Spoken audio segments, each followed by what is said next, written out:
Friends, welcome back to Mallu drama box. കാണാൻ മറയത്തുനിന്നുള്ള സീരിയലിൻ്റെ അടുത്ത എപ്പിസോഡുകളിലേക്കാണ് നമ്മൾ കടക്കാൻ പോകുന്നത്. അപ്പോൾ ആദ്യമായി വീഡിയോ കാണുന്നവരാണെങ്കിൽ ഇഷ്ടപ്പെട്ടെങ്കിൽ സബ്സ്ക്രൈബ് ചെയ്ത് സപ്പോർട്ട് ചെയ്യുക. അപ്പോൾ നമുക്കെന്തായാലും വീഡിയോയിലേക്ക് കിടക്കാം. എപ്പിസോഡിൻ്റെ തുടക്കത്തിൽ രോഹിത് സോനയുടെ വീട്ടിൽ കത്തിയൊക്കെ പിടിച്ച് കിടന്നുറങ്ങുന്നതാണ് കാണിക്കുന്നത്. അപ്പോൾ അത് കണ്ടിട്ട് അവിടുത്തെ വേലക്കാരി വരികയാണ്. എന്നിട്ട് സെക്യൂരിറ്റിനെ വിളിച്ചിട്ട് കള്ളനാണെന്ന് തോന്നുന്നു, നിങ്ങൾ എന്തെങ്കിലും ചെയ്യുമെന്ന് പറയുമ്പോൾ സെക്യൂരിറ്റി പോയിട്ട് അവനെ മുറുകെ കെട്ടി പിടിക്കുന്നുണ്ട്. അങ്ങനെ ആ ശബ്ദം കേട്ടിട്ട് സോന അങ്ങോട്ട് ഓടി വരികയാണ്. അപ്പോൾ അവിടെ വന്ന് നോക്കുമ്പോൾ കാണുക അമ്മയുടെ നൈറ്റിയൊക്കെ ഇട്ട് നിൽക്കുന്ന രോഹിത്തിനെയും അത് കണ്ട് ചിരിക്കുന്ന സെക്യൂരിറ്റിനെയും വേലക്കാരിയുമാണ്.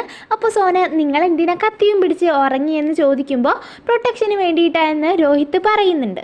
അപ്പോൾ രോഹിത്ത് എങ്ങനെ ഞാനിപ്പോൾ ഈ നൈറ്റ് ഇട്ടത്, ഞാനിങ്ങനെ അല്ലല്ലോ കിടന്നിട്ടുണ്ടായിരുന്നു എന്ന് സോനയോട് ചോദിക്കുമ്പോൾ അത് ഞാനായിട്ട് തന്നത്, നനഞ്ഞ ഡ്രസ്സ് ഇട്ടാൽ വയ്യാതാവും, അതുകൊണ്ടാണ് നിങ്ങൾക്ക് പാകമാകുന്ന അമ്മയുടെ ഡ്രസ്സ് തന്നെ ഇട്ട് തന്നതെന്ന് സോന പറയുകയാണ്. അപ്പോൾ അവൻ നല്ല ചേലുണ്ട് കാണാൻ, എനിക്ക് നല്ല കംഫർട്ടബിളുമാണ് എന്ന് പറയുമ്പോഴാവും അങ്ങോട്ട് സുമൻ കയറി വരിക. അപ്പോൾ ഹോസ്പിറ്റലിൽ നിന്നാണ് ആൾ വരുന്നത്. അപ്പോൾ രോഹിത്തിനോട് ഡ്രസ്സ് ചേഞ്ച് ചെയ്യാൻ സോന പറയുകയാണ്. പിന്നെ സുമൻ രോഹിത്തിനെ അവിടെ കണ്ടത് തീരെ ഇഷ്ടമായിട്ടില്ല. അപ്പോൾ അവനോട് ഇനി നിങ്ങൾ എൻ്റെ കാര്യം നോക്കണ്ട, വേറെ ഡോക്ടറെ കൊണ്ട് ഞാൻ ചെക്കപ്പ് എല്ലാം ചെയ്യിച്ചോളാം എന്ന് പറയുമ്പോൾ രോഹിത്ത് സമാധാനത്തോടു കൂടി സംസാരിച്ച് നമ്മൾ തമ്മിൽ ഒരുപാട് തെറ്റിദ്ധാരണകൾ ഉണ്ടായിട്ടുണ്ട്, അതിനെല്ലാം സോറി എന്ന് പറഞ്ഞ് അവിടെ നിന്ന് പോവുകയാണ്. അപ്പോൾ അവൻ ക്ഷമയൊക്കെ ചോദിച്ചിട്ടും സുമന് അവനോടുള്ള ദേഷ്യമൊന്നും പോയിട്ടുണ്ടാവില്ല. അതിനുശേഷം പരി സുമനോട് രോഹിത്ത് വന്നത് ശരിയല്ല എന്നൊക്കെ പറഞ്ഞിട്ട് അവനെക്കുറിച്ച് കുറ്റം പറഞ്ഞു കൊടുക്കുമ്പോൾ അങ്ങോട്ട് പുൽക്കീത്ത് വന്നിട്ട് പരി അല്ലെങ്കിൽ അമ്മയ്ക്ക് വയ്യാണ്ടിരിക്കുകയാണ്, നീ എന്തിനാ ഇല്ലാത്ത കാര്യമെല്ലാം പറയുന്നേ എന്ന് പറഞ്ഞിട്ട് ചീത്ത പറയുന്നുണ്ട്. പിന്നെ സോന അവളുടെ ഡ്രസ്സ് കബോർഡിൽ നിന്ന് തിരയുമ്പോൾ അതിൽ നിന്ന് അന്ന് രോഹിത്ത് അവൾക്ക് തണുത്തപ്പോൾ ഇട്ടുകൊടുത്ത അവൻ്റെ കോട്ട് കിട്ടാണ്. അത് കണ്ടിട്ട് അവൾ ആ മൊമെൻറ്റ് നല്ല സന്തോഷത്തോടു കൂടി ആലോചിച്ചിട്ട് ആ കോട്ട് ഇട്ട് നോക്കുന്നുണ്ട്. ആ സീൻ കട്ടായിട്ട് പിന്നെ ഷൂട്ടിംഗ് സെറ്റിലേക്ക് രോഹിത്തും അവൻ്റെ കസിൻസും എല്ലാവരും കൂടി വരുന്നതാണ് കാണിക്കുന്നത്. അപ്പോൾ അവർ ചെന്നിട്ട് സുമിത്തിനോട് ആ ഫാഷൻ ഷോയുടെ അന്ന് ഉണ്ടായ കാര്യങ്ങളെല്ലാം ചോദിക്കുമ്പോൾ അന്ന് അങ്ങനെയൊക്കെ ഉണ്ടാവാൻ കാരണം ഞാൻ തന്നെയാണെന്ന് സുമിത്ത് പറയാണ്. അതിനൊരു കുറ്റബോധവും എനിക്കില്ല, കാരണം എനിക്ക് രോഹിത്തിനോട് തീർത്താൽ തീരാത്ത പകയുണ്ട്, അന്ന് എല്ലാവരുടെ മുന്നിലും വെച്ചിട്ട് എന്നെ നാണം കെടുത്തിയില്ലേ എന്നൊക്കെ രോഹിത്തിനോട് പറയുന്നുണ്ട്. അത് ശരിക്ക് സോനയുടെ അനിയത്തി പരിക്ക് വെച്ചതാണെന്നും പക്ഷേ അത് കൊണ്ടത് നമ്മുടെ പൂജയ്ക്കാണ്, അത് ഏതായാലും നന്നായി എന്ന് സുമിത്ത് പറയാണ്. അപ്പോൾ ഇത് കേട്ടിട്ട് രോഹിത്തിന് നന്നായിട്ട് ദേഷ്യം വരുന്നുണ്ട്. അപ്പോൾ സുമിത്തിൻ്റെ ഈ വോയിസ് റെക്കോർഡ് ഫുള്ള് നമ്മുടെ സോനാക്ഷി ഫോണിൽ റെക്കോർഡ് ചെയ്ത് വെച്ചിട്ടുണ്ടാവും. അപ്പോൾ രോഹിത്ത് ഇവനുള്ള ശിക്ഷ ഞാൻ ഇവിടെ വെച്ച് തന്നെ കൊടുക്കുമെന്ന് പറഞ്ഞിട്ട് എല്ലാവരും കൂടെ സുമിത്തിനെ പൊതിരെ തല്ലാണ്. അപ്പോൾ നേത്ര ഇനി ഈ സീരിയലിന് ഇവൻ്റെ ആവശ്യമില്ല എന്ന് പറഞ്ഞിട്ട് സുമിത്തിനെ ആ സീരിയലിൽ നിന്ന് തന്നെ പുറത്താക്കുന്നുണ്ട്. അതിനുശേഷം എല്ലാവരും കൂടി സീരിയലിനെ കുറിച്ച് ചർച്ച ചെയ്യാണ്. ഹീറോ ഇല്ലാതെ എങ്ങനെ സീരിയലിൽ മുന്നോട്ട് പോകുമെന്ന് രോഹിത്ത് ചോദിക്കുമ്പോൾ സോന അതിനൊക്കെ വഴിയുണ്ട്, ഹീറോയ്ക്ക് ഒരു ആക്സിഡൻറ്റ് പറ്റി എന്ന് പറയാം, എന്നിട്ട് പ്ലാസ്റ്റിക് സർജറിയിലൂടെ ഫേസ് തന്നെ മാറ്റിവെച്ചു എന്ന് പറയാമെന്ന് പറയുമ്പോൾ രോഹിത്ത് ചിന്തിച്ച് നിന്നിട്ട് അല്ല ഇനി അന്നത്തെ പോലെ നീ തന്നെയാണോ ഈ പ്ലാസ്റ്റിക് സർജറിയും ചെയ്യുക എന്ന് ചോദിക്കുന്നുണ്ട്. അപ്പോൾ ഇത് കേട്ടിട്ട് ഡയറക്ടർ ചിരിച്ചിട്ട് അങ്ങനെയൊന്നുമല്ല, അത് അതിൻ്റെ സർജൻ തന്നെയാണ് ചെയ്യുക, നിങ്ങൾ പേടിക്കണ്ട രോഹിത്ത് എന്ന് പറഞ്ഞിട്ട് അങ്ങനെ അവരൊക്കെ അവിടെ നിന്ന് എണീച്ച് പോവുകയാണ്. എന്നിട്ട് രോഹിത്തും സോനയും തമ്മിൽ സംസാരിക്കുന്നുണ്ട്. അപ്പോൾ സംസാരത്തിൻ്റെ ഇടയിൽ രോഹിത്ത് നോക്കുമ്പോൾ സോനയുടെ ബാഗിൽ അവൻ്റെ കോട്ട് കുറച്ച് ഭാഗം പുറത്തേക്കായിട്ടിരിക്കുന്നത് കാണാണ്. അപ്പോൾ അവനൊന്നും അറിയാത്ത രീതിയിൽ സോനയോട് നിനക്ക് ഞാൻ അന്ന് ഒരു കോട്ട് തന്നിട്ടുണ്ടായിരുന്നില്ലേ, അതെവിടെയെന്ന് ചോദിക്കുമ്പോൾ സോന ഏത് കോട്ട് എന്നൊക്കെ ചോദിക്കുന്നുണ്ട്. അപ്പോൾ അവൻ പറയാണ് ഞാൻ അന്ന് ഷൂട്ടിംഗ് സെറ്റിൽ വന്നിട്ട് നിനക്ക് ഇട്ട് തന്നില്ലേ, എന്നിട്ട് ഡ്രൈ ക്ലീനിങ് ചെയ്തിട്ട് തിരിച്ചു തരാൻ വേണ്ടി പറഞ്ഞില്ലേ, ആ കോട്ട് എവിടെയെന്ന് ചോദിക്കുമ്പോൾ അത് ഞാൻ അവിടെ വീട്ടിൽ വെച്ച് മറന്നു എന്ന് തോന്നുന്നു, അവിടെ എവിടെയെങ്കിലുമൊക്കെ ഉണ്ടാവുമെന്ന് കള്ളം പറയാണ് സോന. അവൾ പറയുന്നത് കേട്ടിട്ട് രോഹിത്തിന് ചിരി വരുന്നുണ്ടെങ്കിലും അവൻ ചിരിക്കാതെ തന്നെ പിടിച്ച് നിൽക്കുകയാണ്. അപ്പോൾ അവൻ്റെ ഡ്രൈവർ വന്നിട്ട് പോകാൻ വേണ്ടി അവനെ വിളിക്കുമ്പോൾ എന്നാൽ ശരി നീ എനിക്ക് ആ കോട്ട് തിരികെ തരണം ഇനി വരുമ്പോൾ എന്ന് പറഞ്ഞിട്ട് അവൻ അവിടെ നിന്ന് ആ കോട്ടും വിലയ്ക്ക് നോക്കിയിട്ട് തന്നെ പോകുന്നുണ്ട്.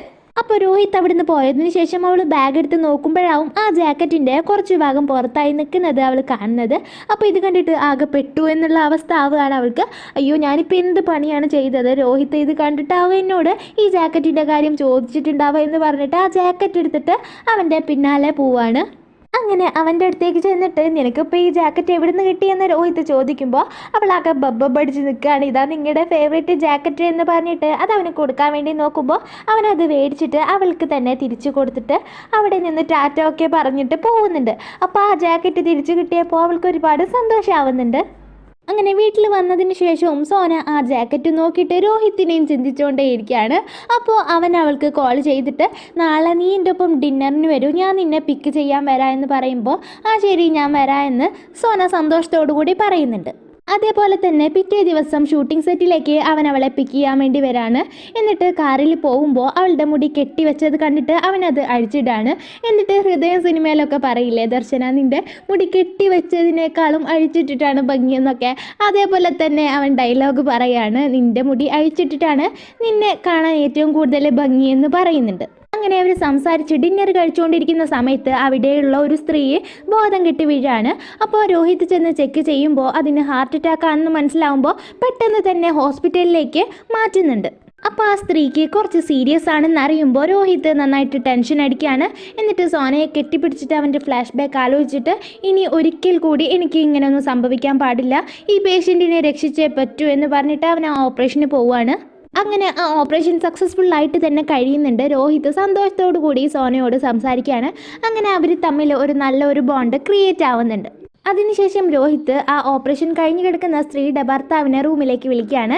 എന്നിട്ട് ആ സ്ത്രീക്ക് റെസ്റ്റ് കൊടുക്കേണ്ട കാര്യം അങ്ങനത്തെ കാര്യങ്ങളെല്ലാം സംസാരിക്കുമ്പോൾ അയാളാണെങ്കിൽ രോഹിത്തിനെ എവിടെയോ കണ്ടു പരിചയമുണ്ടാവും. എന്നിട്ട് അയാൾ ആലോചിക്കുമ്പോഴാവും മനസ്സിലാവുക അന്ന് ഓഫീസിലേക്ക് വന്നിട്ട് അടി ഉണ്ടാക്കിയ ആൾ രോഹിത്താണെന്ന്.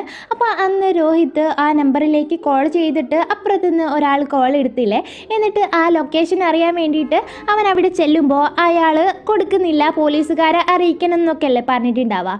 അപ്പോൾ അങ്ങനെ അവിടെ ഒരു തല്ലുണ്ടാവുന്നില്ല, അത് ഇയാളായിട്ടാവും ഉണ്ടായിട്ടുണ്ടാവുക. അപ്പോൾ തൻ്റെ ഭാര്യയെ രക്ഷിച്ച രോഹിത്തിന് അന്ന് അത് കൊടുക്കാതിരുന്നതുകൊണ്ട് അയാൾക്ക് കുറ്റബോധമാവുന്നുണ്ട്. ആ സീൻ കട്ടായിട്ട് പിന്നെ കാണിക്കുന്നത് രോഹിത്തിൻ്റെ റൂമിൽ സോന അവനുള്ള ഒരു ഗിഫ്റ്റ് വെച്ചിട്ടാവും പോയിട്ടുണ്ടാവുക. അപ്പോൾ അവനത് എടുത്തിട്ട് കാറിലിരുന്ന് പൊളിച്ച് നോക്കുമ്പോൾ അതിൽ സ്ത്രീകൾക്ക് ഹെയർ വാക്സ് ചെയ്യുന്ന സ്റ്റിക്കേഴ്സ് ആവും ഉണ്ടാവുക. അപ്പോൾ അത് കണ്ടിട്ട് അവനാകെ അന്തം വിട്ടിരിക്കുകയാണ്. അങ്ങനെ അവൻ സോനയ്ക്ക് വിളിക്കുകയാണ്. അപ്പോൾ അവൾ ഞാൻ അവിടെ നിങ്ങൾക്ക് വേണ്ടി വെച്ച ഗിഫ്റ്റ് കിട്ടിയോ എന്ന് ചോദിക്കുമ്പോൾ ആ കിട്ടിയത് ശരിക്കും നീ എനിക്ക് വേണ്ടി തന്നെ വെച്ചതാണോ എന്ന് ചോദിക്കുന്നുണ്ട് അവൻ. അപ്പോൾ അവൾ അതെ നിങ്ങൾക്ക് വേണ്ടി തന്നെ, നിങ്ങളെ കണ്ടിട്ട് നിങ്ങൾക്ക് അതിൻ്റെ ആവശ്യമുണ്ടെന്ന് എനിക്ക് തോന്നിയെന്ന് അവൾ പറയുമ്പോൾ രോഹിത് ആകെ പ്ലിങ്ങസ്തി ആയിട്ട് നിൽക്കുന്നുണ്ട്. അപ്പോൾ സോന നിങ്ങളതിപ്പോൾ തന്നെ യൂസ് ചെയ്യുമെന്ന് പറയുമ്പോൾ രോഹിത് എന്ത് ഞാനതിപ്പോൾ തന്നെ യൂസ് ചെയ്യണമെന്ന് ചോദിക്കുന്നുണ്ട്. അപ്പോൾ സോന അതിനെന്താ, ഇങ്ങനെയുള്ള കാര്യങ്ങളല്ലേ ആൾക്കാരൊക്കെ കാണേണ്ടത്, എല്ലാവരുടെ മുമ്പിൽ വെച്ച് തന്നെ നിങ്ങളത് യൂസ് ചെയ്യാൻ വേണ്ടി അവൾ പറയുന്നുണ്ട്. അപ്പോൾ രോഹിത് ഞാനതൊന്നും യൂസ് ചെയ്യാറില്ല എന്ന് പറയുമ്പോഴേക്കും അവൾ അങ്ങനെയൊന്നും പറയരുത്, ഞാൻ തന്ന സാധനമല്ലേ, അപ്പോൾ നിങ്ങളത് യൂസ് ചെയ്യുന്നുണ്ടെന്ന് എനിക്ക് ഉറപ്പ് വരുത്താൻ വേണ്ടി നിങ്ങളത് യൂസ് ചെയ്യുമ്പോൾ എനിക്ക് ഒരു വീഡിയോ അയച്ചു തരണമെന്ന് പറയാണ്. അപ്പോൾ ഇതും കൂടി കേട്ടതും രോഹിത് ആകെ ഞെട്ടി നിൽക്കുന്നുണ്ട്. അങ്ങനെ അവൻ വീട്ടിലേക്ക് ചെന്നിട്ട് അവൻ്റെ ബ്രദേഴ്സിനോടെല്ലാം ഈ കാര്യം പറയുമ്പോൾ അവരത് കേട്ടിട്ട് ചിരിക്കുകയാണ്. എന്നിട്ട് ഏട്ടൻ എന്തായാലും ഇത് ചെയ്യണം, ഇല്ലെങ്കിൽ ഞങ്ങൾക്ക് എല്ലാവർക്കും നാണക്കേടാണ്, നമ്മുടെ വീട്ടിലത്തെ ആണുങ്ങൾക്ക് ഫുള്ള് നാണക്കേടാണ്, ആ വീഡിയോ എടുത്ത് അയച്ചു കൊടുക്കണം എന്ന് പറഞ്ഞിട്ട് അവനെ അവിടെ ഇരുത്തുന്നുണ്ട്.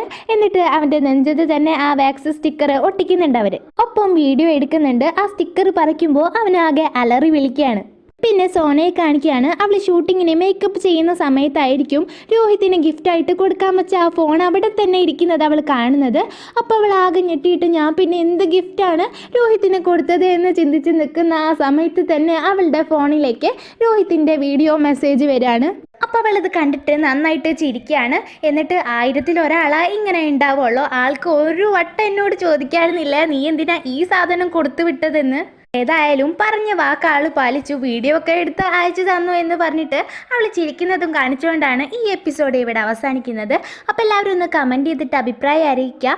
ഇഷ്ടപ്പെട്ടെങ്കിൽ ലൈക്ക് ചെയ്യുക. തുടർന്നുള്ള വീഡിയോസ് ലഭിക്കാനായിട്ട് ചാനലൊന്ന് സബ്സ്ക്രൈബ് ചെയ്യുക. അപ്പോൾ അടുത്ത വീഡിയോ ആയിട്ട് വീണ്ടും കാണാം.